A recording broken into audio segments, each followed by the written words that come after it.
1절에서 5절입니다. 구약성경 832페이지.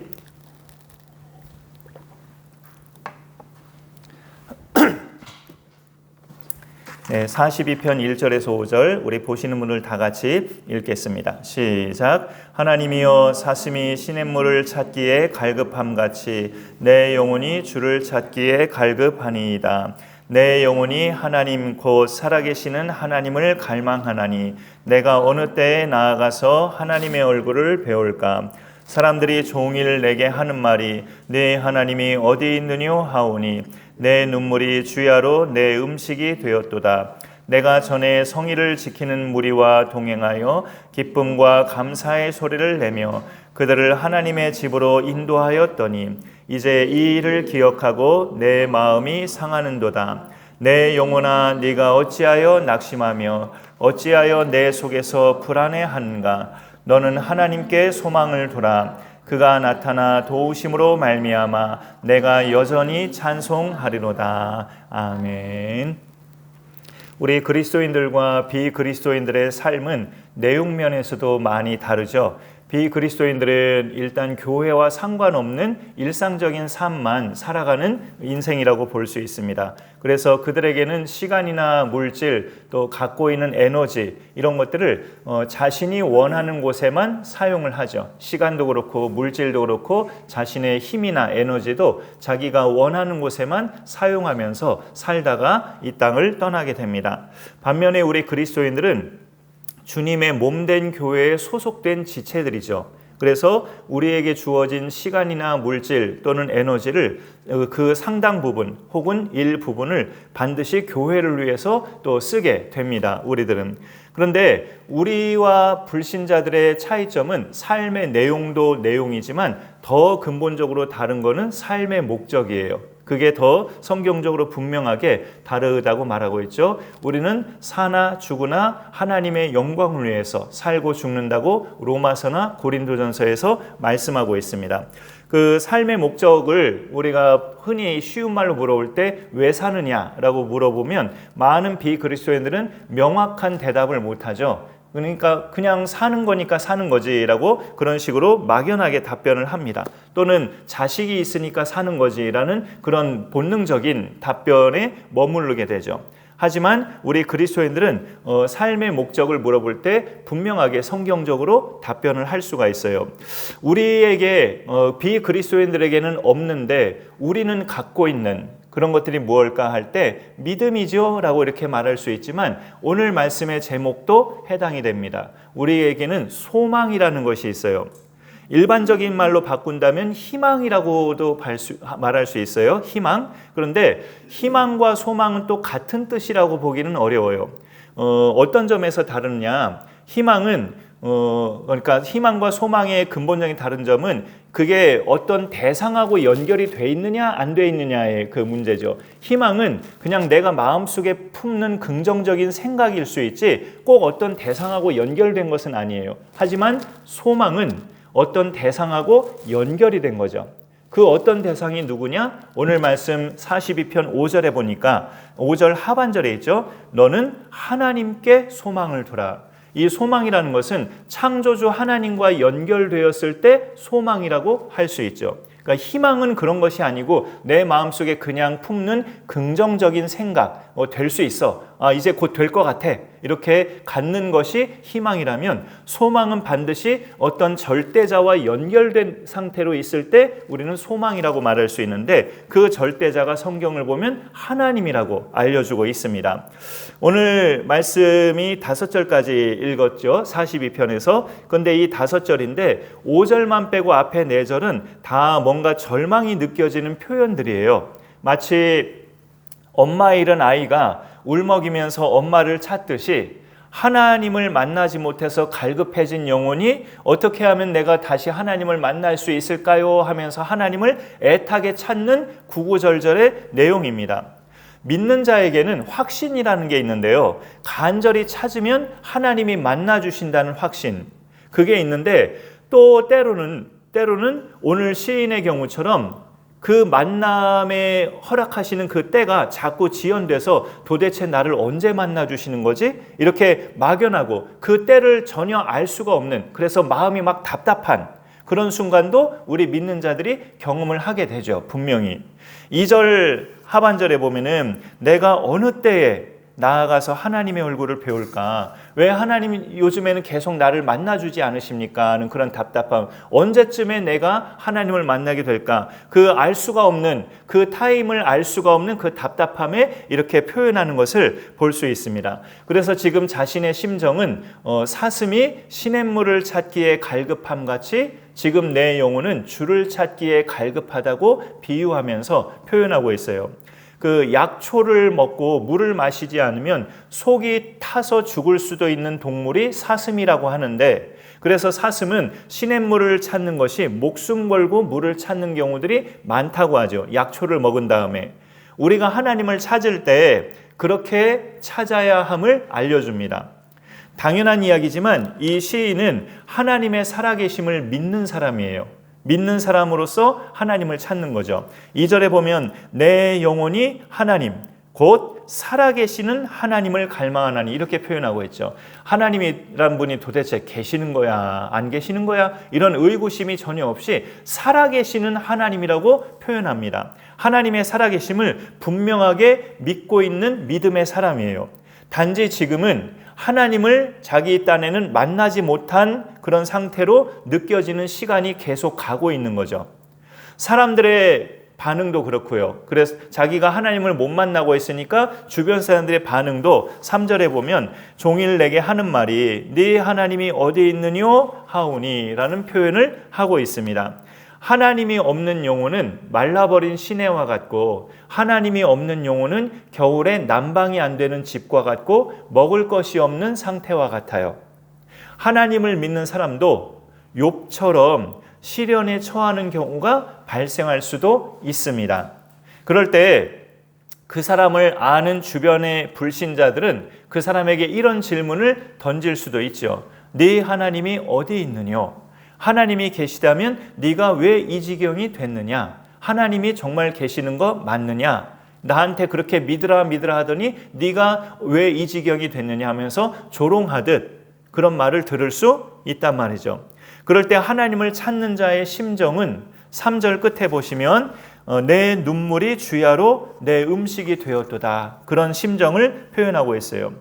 음식이 음식돼야 하는데 이 앞에 밥이 있다면 그 밥이 나에게 음식이 돼야 하는데 밥을 못 먹을 정도로 눈물이 너무 흐르니까 그 눈물이 흘러서 내 입으로 들어가 버렸어요. 그 눈물이 음식이 돼버렸다는 거예요. 그러니까 내 앞에 밥이 있고 국이 있고 반찬이 있는데 끼니 때가 돼서 이걸 먹어야 되는데 너무 속 타고 답답하고 속상해서 막 눈물만 흐르는데 밥도 못 먹고 그 흘려지는 눈물이 입속으로 들어가 버려서 내 눈물이 음식이 되었도다. 이런 표현을 하고 있습니다. 우리도 간혹 살다가 그런 경우가 있지 않습니까? 자주 발생하는 일은 아닐 수도 있지만 간혹 그런 속상함과 아픔, 그런 아주 시련의 순간들을 우리가 겪는 때도 생길 수 있죠.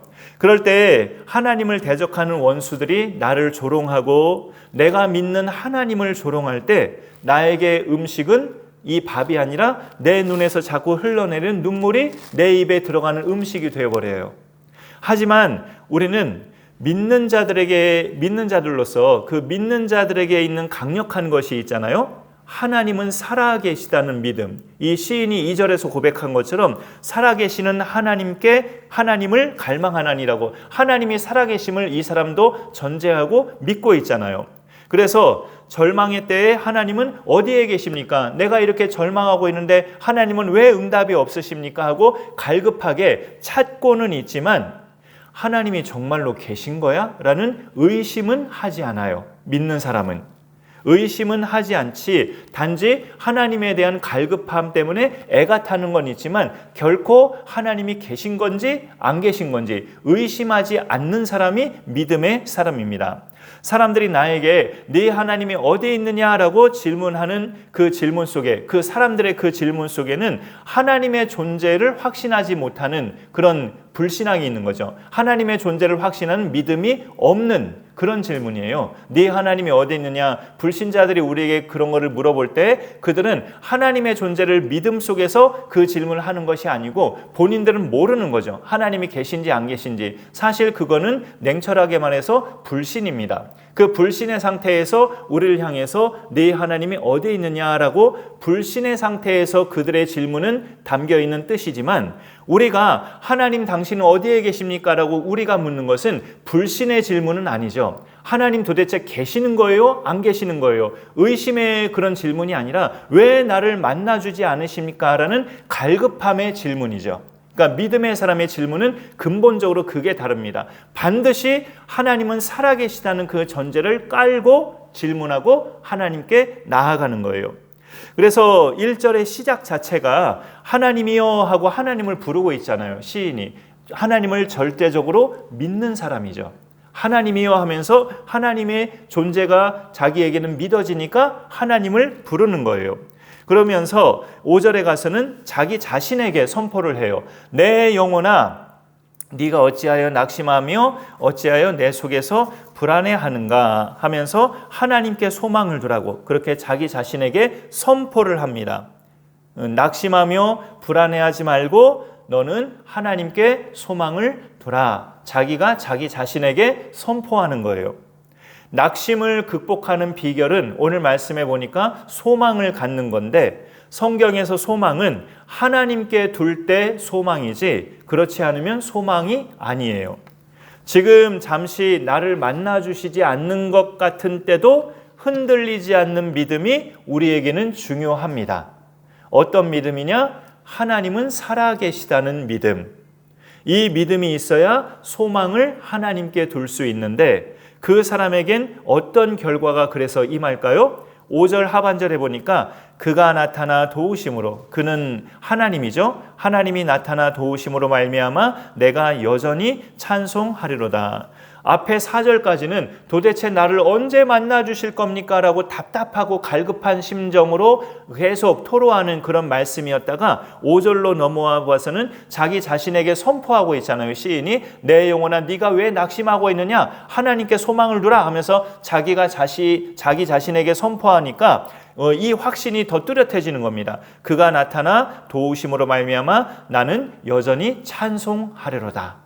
이 결과가 임해서 여전히 찬송하겠다라고 꼭 그러는 것이 아니라, 결과가 아직 임하지 않았어도 내가 나 자신한테 선포하고 나니까 다시 믿음이 단단해진 거예요. 너 홍성표 왜 낙심하고 자빠져 있어? 지금 일어나 하면서 제가 저 자신한테 그렇게 선포하면, 그렇게 믿음으로 선포하면 아직 뚜렷한 어떤 결과가 임하지 않았더라도 그 선포로 인해서 내 믿음이 다시금 단단해지고 쪼여지고 메어져서 그렇게 하나님의 확신을 내 자신이 스스로 또 체험할 수 있는 거죠. 그가 나타나 도우심으로 반드시 도우실 것이고 지금도 도와주고 계시고 그러니 나는 여전히 찬송하리로다. 이런 고백으로 결론이 맺어지고 있어요. 이런 부분을 우리가 오늘 말씀으로 묵상해 보면서 하나님은 결코 우리에게 침묵하시거나 뒷짐지고 계시는 분이 아니심을 우리가 성경을 통해서 확신할 수 있고요. 또 성경이 아니더라도 우리가 지금까지 살아온 여정을 돌이켜봐도 얼마든지 느낄 수 있습니다. 그렇지 않습니까? 저는 제가 살아온 여정을 돌이켜볼 때, 이렇게 50 몇 년 그런 수년의 삶을 돌이켜볼 때 하나님이 매 순간 함께 하셨음을 이렇게 다 떠올려지게 돼요. 오늘 말씀 또 중간에 그 4절이 좀 긴데요. 4절에 보면 쭉 읽다가 하나님의 집이란 표현이 있죠.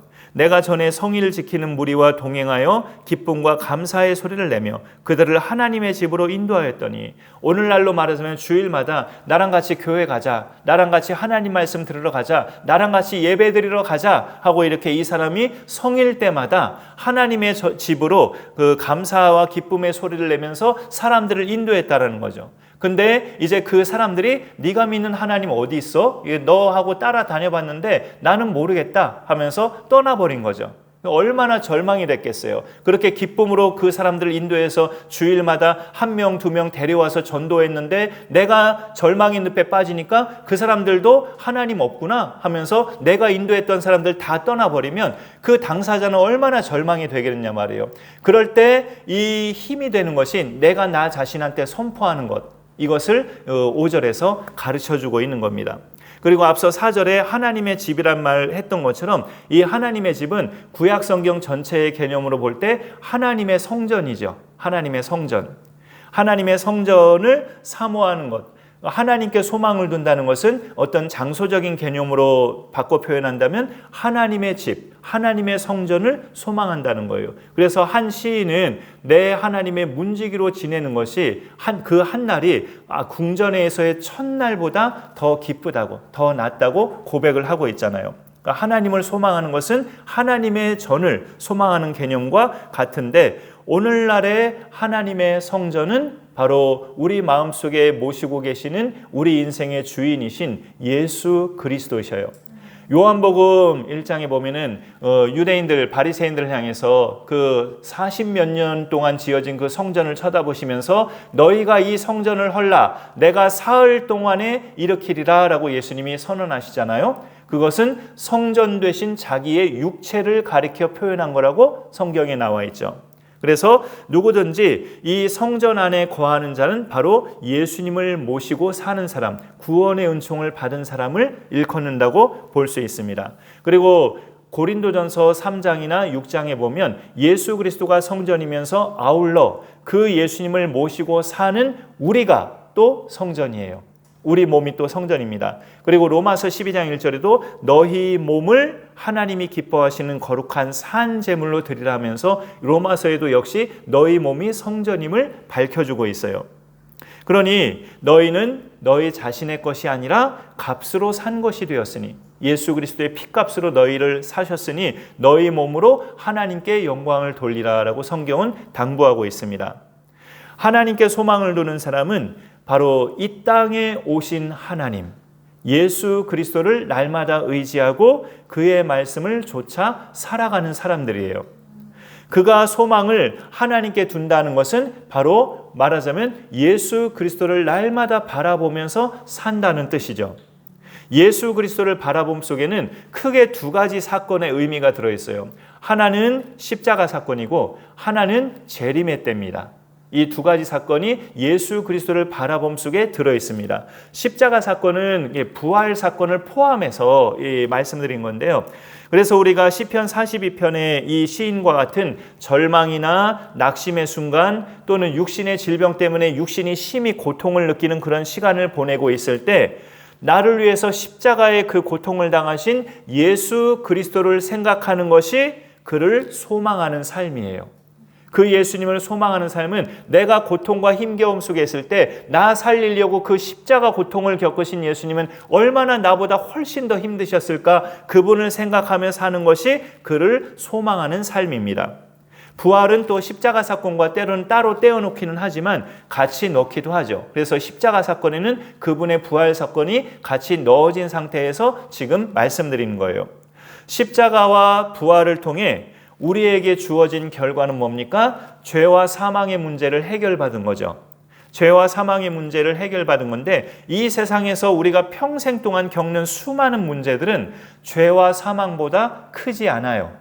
죄와 사망의 문제보다 결코 크지 않습니다. 그러니 그 문제를 해결해 주신 예수님을 생각하고 바라보는 것이 우리가 가져야 할 소망이에요. 그리고 또 예수님과 관련된 소망 또 하나는 재림이라고 했죠. 아직 이루어지지 않은 사건이지만 그거는 냉철하게 말해서 우리 입장에서나 아직 이루어지지 않은 사건이지 하나님께는 현재 진행형입니다. 예수 그리스도의 오심도. 왜냐하면 하나님은 시간 개념 없이 살아가시는 신이니까. 시간 개념을 초월하신 분이기 때문에 하나님 입장에서는 과거도 현재고 현재도 현재고 미래도 현재일 수 있어요. 하나님께는. 그러니까 그리스도의 재림도 하나님의 시간 개념으로는 현재 진행형일 수 있다고요.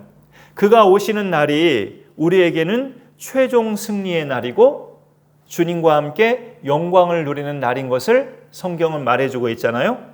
우리가 전하던 복음을 우습게 여기고 받아들이지 않았던 많은 사람들이 그날에는 그 모든 내용이 사실이었구나를 통곡하면서 알게 되는 그런 날이죠.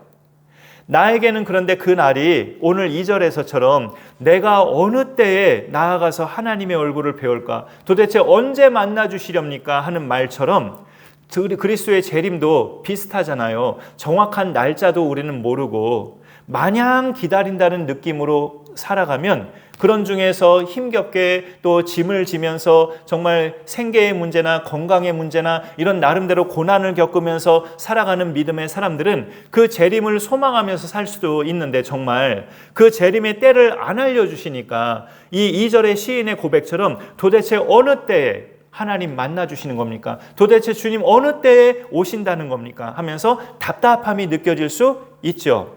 하지만 재림 전인 지금도 하나님은 계속 나타나십니다. 하나님의 시간 개념은 현재 진행형이라고 했잖아요. 계속 지금도 하나님은 영으로 우리에게 나타나셔요. 5절 하반절 말씀처럼 그가 나타나 도우심으로 말미암아 내가 여전히 찬송하리로다. 고난 중에 있어도 그가 나타나 주시니까 나는 여전히 찬송할 수 있다는 거죠. 그 와중에도.